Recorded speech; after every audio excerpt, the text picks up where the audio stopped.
In the glittering heart of the United Arab Emirates, where the skyscrapers pierce the clouds and the sand is paved with gold, a man who called himself a king was sleeping in a palace built on lies.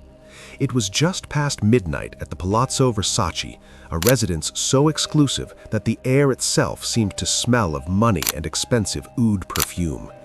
Inside the penthouse, Ramon Abbas, known to the world as the billionaire Gucci master, or simply Hushpuppi, was likely dreaming of his next private jet flight or his next $1,000,000 watch. But outside his door, the reality he had spent years running from had finally caught up. Operation Fox Hunt 2 was in full swing, a coordinated strike between the Dubai police and the FBI designed to decapitate a global serpent of fraud. The door splintered, the illusion shattered. In seconds, the man who had 2.5 million followers worshipping his lifestyle was reduced to a terrified figure in designer pajamas, handcuffed on the cold marble floor, surrounded by the flashing red lights of his own destruction. This wasn't just an arrest, it was the execution of a legacy built on smoke, mirrors, and the stolen livelihoods of millions. The raid on the Palazzo Versace was not a random act of police work. It was the culmination of months of digital surveillance, a high-stakes game of cat and mouse played across continents and servers. On that fateful night in June 2020, the Dubai police didn't just knock, they swarmed. Elite tactical units, armed with the knowledge of exactly who Ramon Abbas was and what he was capable of, breached the sanctuary he thought was impenetrable. For years, Abbas had lived under the assumption that his wealth provided him with immunity, a golden shield that protected him from the consequences of his actions. He believed that if you looked rich enough, if you shouted loud enough about your success, the world would simply believe you. But as the officers swept through the apartment, they weren't looking for a businessman. They were looking for a digital predator. The scene inside the penthouse was a grotesque display of excess frozen in time. The air conditioning hummed quietly, a stark contrast to the chaos unfolding as officers shouted orders and secured the premises, moving with the precision of a surgical team removing a tumor from the city's underbelly. As the dust settled and the handcuffs were locked tight around Abbas's wrists, the sheer scale of his accumulation became evident to the investigators tearing the apartment apart. This wasn't just a home, it was a vault, a shrine to materialism constructed with dirty money. Stashed throughout the luxury residence was a staggering $40 million in cold, hard cash, stacks of bills so dense they looked like bricks of cocaine, hidden in bags and safes, ready to be moved at a moment's notice. Downstairs, in the parking garage reserved for residents, sat a fleet of 13 luxury supercars worth an estimated $6.8 million. There were Rolls-Royces with starlight headliners, Ferraris built for the track but driven on the boulevard, and Bentleys that cost more than most people would earn in 10 lifetimes. These machines, once the props for his Instagram stories, were now evidence, cold metal witnesses to a crime of epic proportions. But the most damning evidence wasn't just the cash or the cars, it was the technology. The police seized 21 computers and 47 smartphones, a digital arsenal that contained the contact information, emails, and banking details of nearly 2 million victims. Each phone was a smoking gun, buzzing with the secrets of a transnational criminal empire. The psychological shock of that night cannot be overstated for a man like Ramon Abbas. For years, he had curated a reality where he was the main character, a hero of capitalism who had risen from nothing to conquer the world. He had surrounded himself with sycophants and followers who reinforced this delusion, liking his posts and commenting on his brilliance. When the police broke down that door, they didn't just break into his apartment, they broke into his mind. They shattered the narrative he had carefully constructed over a decade. As he was led out of the hotel, past the shocked staff who had bowed to him only hours before, the billionaire Gucci master was stripped of his armor.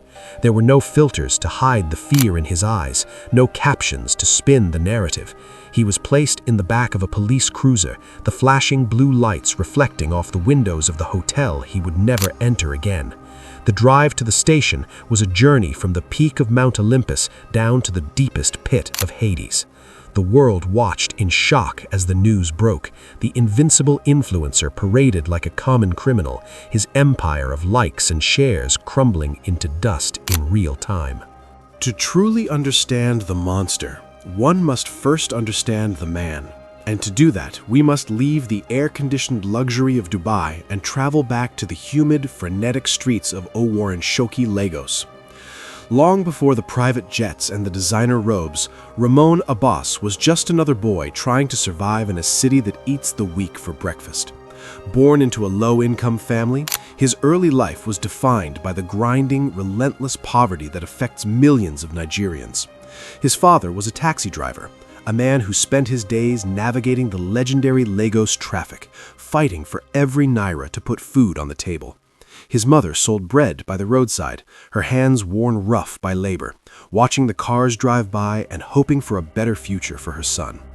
This was the crucible that forged Hushpuppi. It was a world of have-nots living side by side with the haves, a place where you could see extreme wealth through the window of a luxury car while standing in the mud. The psychological toll of this inequality bred a hunger in Ramon, a voracious appetite for status that could not be satisfied by honest labor alone. He saw the struggle of his parents, the dignity of their hard work, and he rejected it. He didn't want dignity, he wanted power. In the early 2000s, a new phenomenon began to sweep through the youth of Nigeria, a digital gold rush that promised a way out of the slums for those willing to bend their morals. Internet cafes began to sprout up on every corner, dark rooms filled with the hum of cooling fans and the glow of CRT monitors. These were the training grounds for the Yahoo boys, young men who used the anonymity of the internet to defraud strangers halfway across the world. Ramon was drawn to these cafes like a moth to a flame. He started as a boy about town, selling second-hand clothes known as okrika in the market, using his natural charm and sharp wit to haggle and deal. But selling used shirts was slow money, and Ramon wanted fast money. He watched the older boys in the cafes, saw the cars they bought, the clothes they wore, and he realized that the computer was a weapon. It was a tool that could level the playing field, allowing a boy from Owarenshoki to stand toe-to-toe with a banker in New York or a widow in Texas. He began to learn the trade, studying the psychology of manipulation, learning how to craft emails that pulled on heartstrings or induced panic. The evolution of Ramon Abbas from a street hustler to a cybercriminal was not an overnight transformation. It was a slow, deliberate descent into moral bankruptcy. He started with the basics, romance scams, pretending to be a soldier deployed overseas or a lonely engineer on an oil rig, extracting small sums from vulnerable people looking for love. But Ramon was too smart, too ambitious for small-time grifts. He realized that the real money wasn't in individual victims, it was in corporations. He began to graduate to more sophisticated schemes, learning the art of business email compromise, BEC. He understood that to steal millions, you didn't need a gun, you needed a domain name that looked official and a spoofed email address. He learned to impersonate CEOs and lawyers, to inject himself into high-value transactions, to become the invisible middleman who diverted rivers of cash into his own pockets. As his skills grew, so did his disdain for his past. He looked around at the dusty streets of Lagos and felt a deep, burning shame. He vowed that he would never be poor again, that he would erase the stain of poverty with a tidal wave of cash, no matter who he had to drown to get it. By 2014, Ramon had outgrown the small pond of Nigeria. The heat from local law enforcement was rising, and he needed a new stage for his performance. He moved first to Malaysia, a popular hub for Nigerian expats, before finally settling in the ultimate playground of the nouveau riche, Dubai. It was here that the persona of Hushpuppi was fully realized. He didn't just hide his criminal activities, he camouflaged them in plain sight with a blinding display of wealth. He created an Instagram account that became a masterclass in vanity and deception. He posted photos of himself in limited edition designer clothes that cost more than the average annual salary in Nigeria. He posed with Ferraris, Rolls-Royces, and Maybachs, captioning his posts with motivational quotes about hard work and God's blessings. This was the genius of his scheme. By living so loudly, by inviting the world to watch him spend, he created a psychological blind spot. People assumed that no criminal would be stupid enough to document their crimes so publicly. They thought he must be a legitimate businessman, perhaps a real estate developer as he claims. It was the perfect cover, a dazzling light that blinded everyone to the darkness beneath. But while the world was double-tapping his photos, Ramon and his transnational network were executing some of the most audacious cyber heists in history. His operation wasn't a solo act, it was a corporate enterprise of fraud. One of the most heartless examples of his depravity involved a scheme to steal $1.1 million from a businessperson who was attempting to fund a new children's school in Qatar. Imagine the level of sociopathy required to intercept money meant for the education of children and divert it to fund a lifestyle of parties and designer sneakers. Ramon and his associates created a bogus website, impersonated bank officials, and tricked the victim into wiring the funds to accounts they controlled. But that was just the tip of the iceberg. Court documents later revealed that he was involved in laundering funds from a $14.7 million cyber heist on a foreign financial institution, believed to be the Bank of Valletta in Malta, and even conspired to launder hundreds of millions of pounds from a scheme targeting an English Premier League football club. He was washing money for North Korean hackers, for cartels, for anyone with dirty cash who needed it cleaned. I want to pause here for a second because the numbers we are talking about are truly mind-boggling. $40 million in cash found in an apartment, millions stolen from schools and banks. It's easy to get lost in the statistics, but I want you to make this personal. Imagine you're scrolling through Instagram and you see a guy like Hushpuppi. He has no clear business, no LinkedIn profile, just pictures of helicopters and luxury bags. I want you to head to the comments section right now and tell me, if you saw a friend suddenly posting this kind of wealth without a clear job, would you be suspicious or would you just think they made it? Write suspicious or just lucky in the comments below and let me know what your gut tells you. The brazenness of Abbas's lifestyle became his trademark. He would get into public feuds with other Nigerian celebrities, mocking their small money and challenging them to spend-offs. He posted receipts of his shopping sprees, showing bills for hundreds of thousands of dollars spent in a single afternoon. He called himself the Gucci Master, a title he wore with arrogant pride. But what his followers didn't see was the blood on the money. Every dollar he spent on a Versace robe was a dollar stolen from a struggling business, a pensioner's savings, or a charitable project. He was a vampire feeding on the trust of the global financial system. And like all vampires, he believed he was immortal. He believed that he could live in the light forever, that the rules of gravity didn't apply to him. He forgot the most basic rule of the criminal underworld: silence is survival. By screaming his name from the rooftops of the internet, he wasn't just building a brand, he was painting a target on his back for every law enforcement agency in the world. While Ramon Abbas was busy picking out the perfect filter for his next post, agents at the Federal Bureau of Investigation were busy building a dossier that would bury him.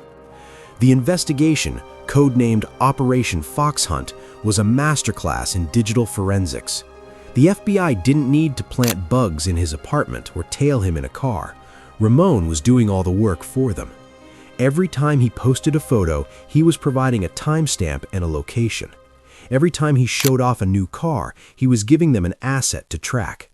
But the breakthrough came from his own hubris and carelessness. In a move that would baffle any competent criminal, Ramon used his personal email address, the same one he used to register his Instagram account, to coordinate high-level fraud schemes. He left a digital breadcrumb trail so wide and so obvious that investigators could follow it with their eyes closed. They linked his email to bank accounts used to launder money.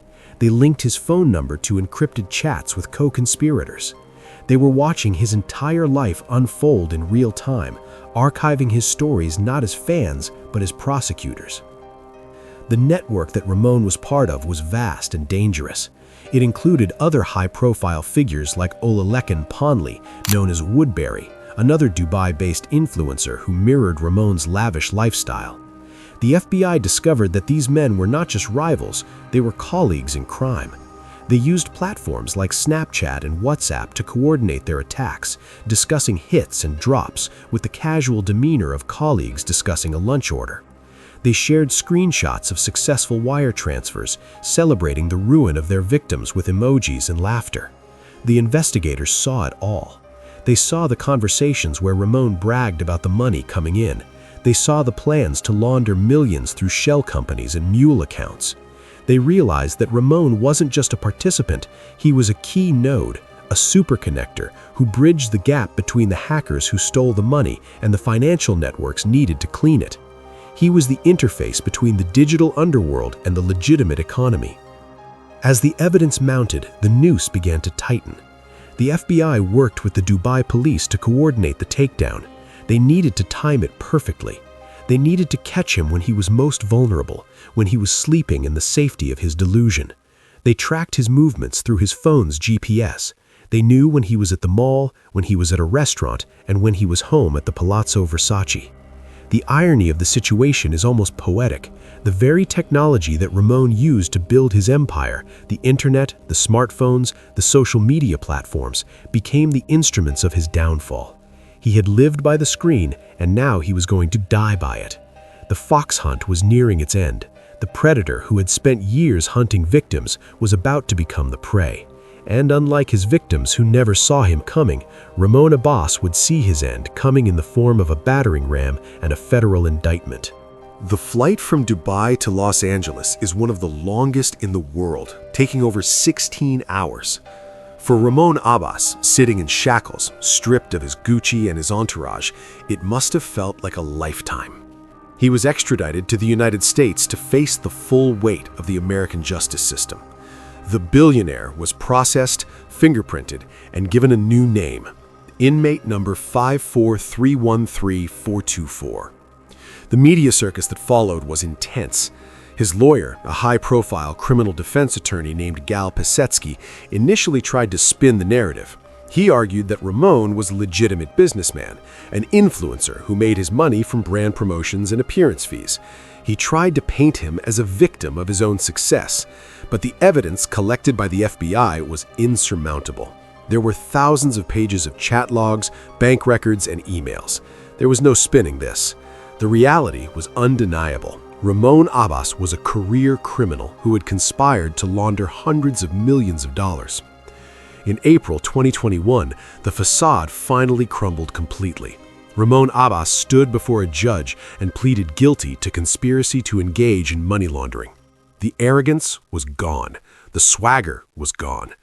In his plea agreement, he admitted to his role in the Qatar School scheme, the bank heists, and the business email compromise attacks. Then, on November 7, 2022, came the final reckoning. Judge Otis D. Wright II, a man known for his no-nonsense approach, looked down from the bench at the man who had mocked the world. He sentenced Ramon Abbas to 135 months in federal prison, more than 11 years behind bars. In addition to the prison time, he was ordered to pay $1.7 million in restitution to 2 of his fraud victims. The judge's gavel fell with a finality that echoed across the internet. The cars were seized and auctioned. The cash was confiscated.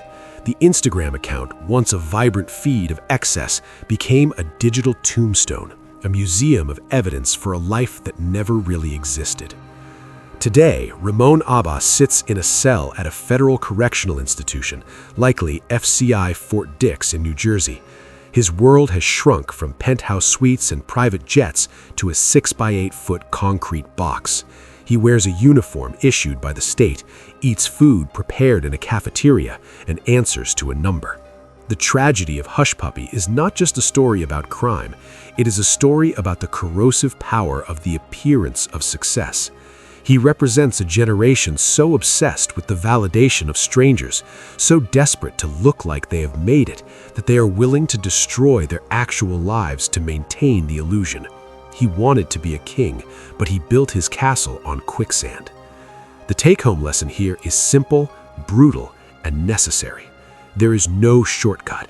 The internet never forgets, and the digital trail you leave behind is permanent. You can delete a post, you can wipe a phone, but you cannot delete the server logs. You cannot hide from the truth forever. Hushpuppi proved that you can fake wealth, you can fake status, and you can fake happiness, but you cannot fake integrity. And when the door is kicked in at midnight, integrity is the only thing that can save you. Ramon Abbas wanted the world to remember his name. He got his wish. But instead of being remembered as a mogul, he will be remembered as a warning, a cautionary tale for anyone who thinks they can outsmart the system. Authenticity is worth more than a rented lifestyle. A clean conscience sleeps better than a man in a stolen Versace robe waiting for the police to come. If you enjoyed this deep dive into the criminal underworld and want to see more true crime stories where we uncovered the truth behind the headlines, please hit that subscribe button and turn on notifications. We have more crime relief stories coming soon that you won't want to miss. Thanks for watching, stay safe, and remember, all that glitters is not gold.